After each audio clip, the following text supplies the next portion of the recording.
What's good, everyone? Take it easy back here again with another show review. Today I am reviewing Shun Skywalker's SSWQuest IV.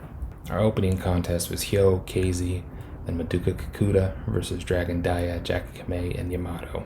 The story of this match is the two members of D-Courage on opposite sides. Guts Dozier has a terrific video on the history of Masquerade and Shun Skywalker's downward spiral that I can't recommend enough. To quickly summarize, Dragon Dia was antagonized by the debuting Dia Inferno, which ultimately was unmasked as Yuki Yoshioka. Yuki and Dia would form D-Courage shortly thereafter. Yoshioka and Madoka Kikuta would go on to both win the Dreamgate title. Yuki missed over a year with a retinal injury, just returning in February and wrestling for the first time in March. Kikuta and Dragon Dia were announced as the tag team for the Ray Day Parade House Tag Team Tournament, but Dia asked for Yuki to replace Kikuta. Shun would proceed to antagonize Yuki and the rest of D-Courage by bringing out the Dia Inferno mask.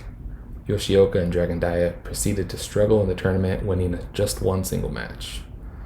Dia Inferno has appeared in basically every show since Shun brought the mask out, but has exclusively appeared and interfered in Kikuta's matches. Both of these facts have made him mad at his stablemates, blaming Yuki for Dia Inferno and failing to advance in the tournament after taking his spot, while Dragon Dia has played Peacemaker. With all the synopsis out of the way, you now understand why Kikuta relished in getting to chop the hell and toss around Dragon Dia in this match. The other four men are a hodgepodge of the other babyface units in Dragon Gate at the moment, and provided the background color to this match to provide us with the hot opener and six-man tag you would expect from Dragon Gate. With this being Shun's show, he couldn't let the faces have all the fun, and all of Z-Brats proceeded to beat all six men down and officially kick off the madness of the show. A DQ finish is always a bit of a damper, but it fit with the theme. I found this to be a very fun opener and introduction to the mind of Booker Skywalker. I gave this 3¼ stars. Match 2, Diamante and X versus ISHIN and Yoshiki Kato. Luis Monte was tasked to don the match of his previous gimmick and wrestle as former Shun teammate and RED Diamante. He would team with X to take on the Z-Brats team of ISHIN and Kato. Dragon Kid ended up being X and wrestling for the first time since his injury in December. Full disclosure, my puppy woke me up in the middle of the night barking, and I came out to turn on background noise on the TV and saw the show was streaming this match on YouTube. Excited, I jumped in and watched live from that point on, so I only saw about 5 minutes of this match. I went 3 stars based on what I saw, but this was likely even better than that. Match 3, Riiita versus Masked Z. Riiita is probably my favorite wrestler in 2025 Dragon Gate, so I was excited to see him have a singles match on this show.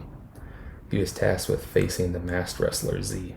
This match was a bit of a comedy match, with Z having a few tells to who he was based on appearance and moves done, along with the struggles with his mask. I'm a fan of both these guys, so I really had fun with this, even with it being more of a gimmick than a match. The finish saw Riiita unmask Z, revealing him to be Fuminori Abe, causing the DQ finish. I went 3 stars here. Match 4, Gianni Valletta versus Shuji Ishikawa. The Bruiser Brody tribute act took on Shuji Ishikawa in our next match. This was just 2 big bastards throwing haymakers and causing havoc. I didn't think there was much here, and it was another non-finish with a double countout.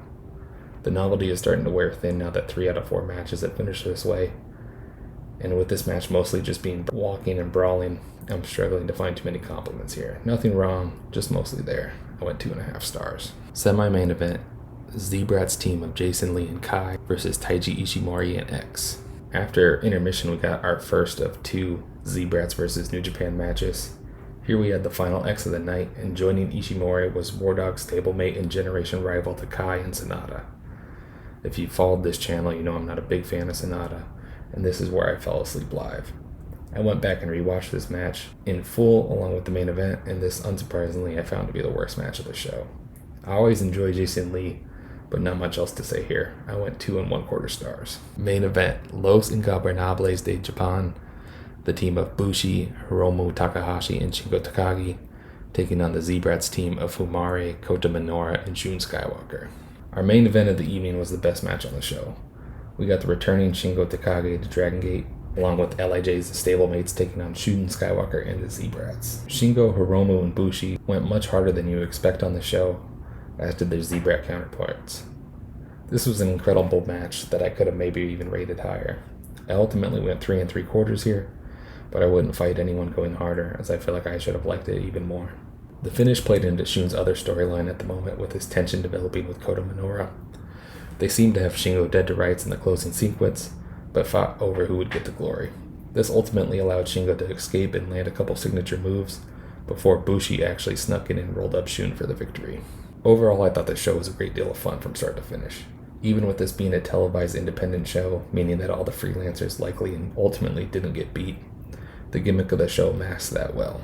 All the ring crew and Z-Brats were in Shun masks, which was a very fun element throughout the show. And even the intermission finished Shun's demented ramblings for nearly 20 minutes, which was quite a bit of fun. Ultimately, I don't think anything from this show makes one of my best of lists, but I couldn't recommend the show enough anyway. I gave it 8 out of 10.